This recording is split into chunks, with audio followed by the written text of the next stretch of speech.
les règles, avec l'accouchement. Donc la femme va être confrontée à la douleur, en général de façon plus fréquente que l'homme.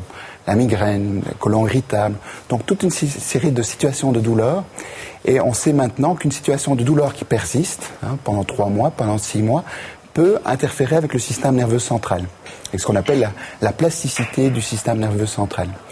Et pourrait expliquer pourquoi, dans le fond, la fibromyalgie est si fréquente chez la femme comparée à l'homme, à peu près d'un rapport de 80 à 20%. Oui. Mais puisque vous dites que c'est lié probablement à un taux d'hormones, d'estrogène, c'est ça que vous disiez? C'est ça? Est-ce qu'on peut justement pas imaginer un traitement hormonal pour lutter contre... C'est un des facteurs parmi d'autres. D'accord. Parce que ce qu'on sait aussi maintenant, c'est que on a dans notre corps un système de régulation contre la douleur. Et dans la fibromyalgie, ce système de régulation contre la douleur ne fonctionne plus bien. Il est un petit peu... il fonctionne pas comme il devrait fonctionner. Il fait en sorte que certains efforts, par exemple, qui ne devraient pas être perçus comme douloureux, sont perçus comme de façon beaucoup plus intense en termes de douleur. Alors, avant d'arriver à ces fameuses idées de traitement, est-ce qu'il y a un profil, entre guillemets, de femmes qui sont plus susceptibles que d'autres d'être touchées? Est-ce que, par exemple, il y a une hérédité? Est-ce qu'il y a un patrimoine génétique plus susceptible qu'un autre? Florence, vous avez une idée? Moi, je pense que non. Enfin, dans ma famille, il n'y a pas de cas avérés. Il y a pas. Mais par contre, j'ai une grande tante qui a beaucoup de symptômes qui peuvent ressembler à de la fibro, mais elle n'a jamais été diagnostiquée fibromyalgique. Elle a été diagnostiquée rien du tout, comme moi au début. Oui. Je pense que c'est à cause de son âge qu'on ne va pas voir plus loin. Mais bon, je ne pense pas qu'il y ait un facteur héréditaire avéré. Pas vraiment héréditaire, mais par contre, il y a semble-t-il, des familles de personnes qui seraient plus vulnérables à des problèmes musculo-squelettiques comme la fibromyalgie. À peu près 10%. Maintenant, en termes vous parliez de personnalité, oui, de profil, ou de profil, il n'y a pas de personnalité type. Maintenant, on le voit régulièrement, sont souvent des personnes qui, et peut-être pour ça que les femmes sont peut-être plus vulnérables à ça, qui ont fonctionné énormément sur plusieurs registres, sur le registre familial, sur le registre professionnel, et qui ont peut-être fait trop de choses en même temps pendant plusieurs années. Ça vous dit quelque chose, ça, Florence? Vous avez l'impression d'avoir usé vos ressources? Oui, mais enfin bon, j'ai ça depuis assez jeune, donc je peux pas trop... Mais je suis passée au-dessus de ça en faisant beaucoup de sport et en ayant beaucoup d'activités. Vous avez lutté contre la douleur? Oui, je voulais pas qu'elle m'accapare comme ça. Donc à un moment, j'ai eu de l'énergie à dépenser, mais je l'ai payé après, quoi. Donc en effet, je pense que ça me parle ce que le docteur me raconte, en fait. Oui. Alors pour arriver au traitement, on a des questions qui viennent du web. Justement, pour rebondir sur le sport, par exemple, vous faisiez beaucoup de plongée, c'est ça? Alors, il y a beaucoup de gens qui, sur notre site internet, nous ont demandé comment est-ce qu'on peut envisager de continuer à faire des activités sportives tout en essayant de ne pas trop sentir la douleur? C'est une question qui revient souvent. Est-ce que c'est recommandé ou non? Et si c'est recommandé, comment est-ce qu'on peut faire pour faire du sport autrement sans avoir cette douleur qui accapare tout le temps? Oui, c'est là toute la difficulté. On sait que l'activité, en général, a tendance à augmenter la douleur. Oh là là. Et donc, il faut trouver la façon Pendant le sport ou après le sport? Souvent après. Pendant les... Ça, c'est vraiment une des caractéristiques de la fibromyalgie. Donc, toute la façon de faire, et c'est pour ça que c'est des programmes d'éducation à l'exercice, c'est de pouvoir doser de façon adaptée les bons exercices. Parce qu'il y a des exercices, par exemple, tout ce qui est exercice d'endurance, comme la marche, la natation, le vélo, par exemple, sont des exercices qui sont très très intéressants, mais à condition de les faire vraiment... Ils ne sont pas trop violents non plus pour les articulations. Donc, voilà. Et de façon très douce, très progressive en fait. D'accord. Alors revenons au traitement. Je suppose qu'il y a vraiment une prise en charge qui doit être globale, y compris psychologique, parce que j'ai l'impression qu'une des grosses difficultés que vivent les personnes atteintes de fibromyalgie, c'est qu'on ne comprend pas ce qui leur arrive, on ne comprend pas où ils ont mal. On vous le voit là, Florence, vous avez l'air parfaitement bien et on ne comprend pas pourquoi vous avez mal. Est-ce que ce n'est pas aussi un enjeu, tout le domaine affectif et psychologique, Florence? Oui, ça l'est, mais on peut s'en sortir avec un bon entourage. À ce moment-là, on n'a pas trop besoin de soutien psychologique. Mais je pense que moi, si j'avais pas mon entourage, j'aurais vraiment besoin d'un psy. Parce que c'est très dur de faire comprendre aux gens qu'on est capable de faire une chose et puis que les 3 jours qui vont suivre, on va le payer et qu'on va plus nous voir pendant 3 jours. Quoi. Donc les gens se disent, c'est dingue, elle est en train de sortir en boîte. Elle est censée être fibromyalgique, avoir mal, elle sort en boîte, quoi. Elle danse. Oui, mais pendant une semaine, parfois, je peux Je me suis mariée au mois d'octobre et pendant des semaines, merci, pendant des semaines, j'ai plus su faire aucune activité. Mais vous préférez vivre quand même ces moments intenses-là, même si vous savez que vous allez devoir les payer. Oui. Vous préférez vivre quand même ces. C'est pour ça que l'entourage, c'est important, parce que si je devais me retrouver seule pendant ces périodes-là où je ne sais plus avoir d'activité aucune, là, ce serait trop dur, trop de solitude, quoi. Déjà, on est seul avec sa maladie, donc.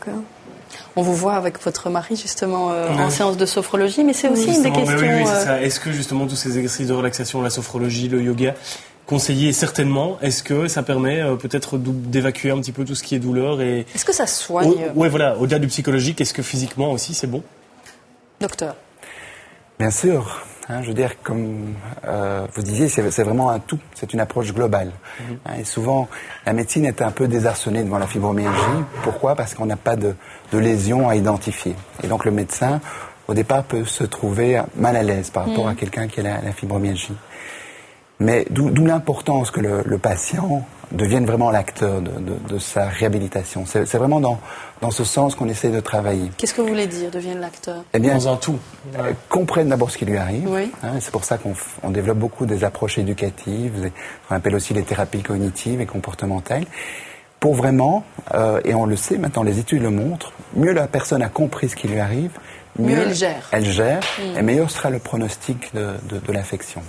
Donc d'où l'intérêt à vraiment combiner, de façon associée, différents traitements, dont les exercices, dont vous mentionnez la sophrologie, la relaxation, certains médicaments, mais ça doit vraiment être une approche globale. Et c'est vraiment vers cela qu'on a à ce moment-là, entre guillemets, les meilleurs résultats, on va dire. En tout cas, faire en sorte que la personne puisse retrouver un certain équilibre de vie.